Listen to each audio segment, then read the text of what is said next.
Magandang araw po sa inyong lahat, lalo na sa ating mga pinono, kawal at kawani ng Hukbong Katihan ng Pilipinas. Ako po si Father Dion, ng Post-Catholic Chaplain ng Headquarters and Headquarters Support Group of the Philippine Army. At ito po ang salita ng Diyos, ang ating gabay. Ngayon po ay Thursday, July 24, 2025, ng ika-16 na linggo sa karaniwang panahon. Maraming beses sa ating buhay, hinahanap natin ang tinig ng Diyos. Lalo na kapag tayo'y nalilito, pagod, o may pinagdadaanan. Sa ating mga pagbasa mula sa banal na kasulatan sa araw na ito, ipinapaalala sa atin na ang Diyos ay patuloy na nangungusap. Ngunit kailangan natin ang pusong handang makinig. Sa ating unang pagbasa mula sa aklat ng Exodo, nakarating ang mga Israelita sa bundok ng Sinai. Sinabi ng Diyos kay Moises, "Ako'y bababa upang makipagkita sa aking bayan." Napakagandang tanawin. Ang Diyos mismo ang nagpakababa para lumapit sa tao. Ngunit bago mangyari ito, sinabi niyang kailangang maghanda ang mga tao.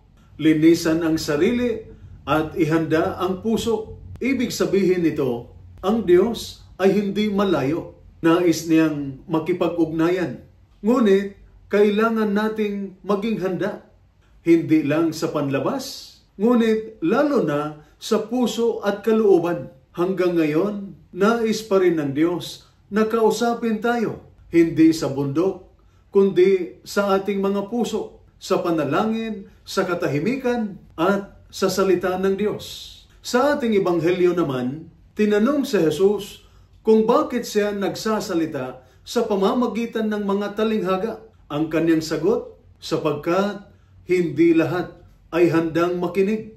May mga taong nakakakita, ngunit hindi nakakaunawa. Nakakarinig, ngunit hindi tumatanggap. At sinabi ni Jesus sa kanyang mga alagad, "Mapalad kayo dahil nakikita ninyo at naririnig ninyo." Ganyan din sana tayo. Hindi lang sana tayo dumadalo ng misa o nakikinig ng sermon, sana'y bukas ang puso natin sa mensahe ng Diyos. Ang problema, minsan ay puno ng ingay ang ating puso, alalahanin, galit, inggit, o pagmamataas. Mahirap marinig ang Diyos. Ngunit kung lalapit tayo sa Kanya ng may kababaang loob, magiging malinaw ang kanyang tinig, hindi man malakas, pero tiyak at puno ng pag-ibig.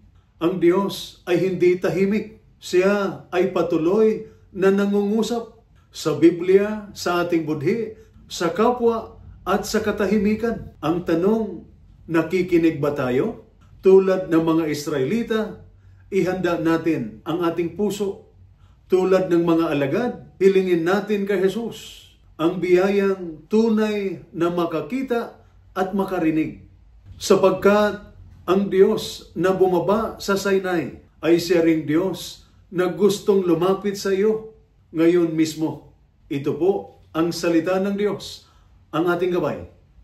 Manalangin tayo. Panginoon, patahimikin mo ang aming puso.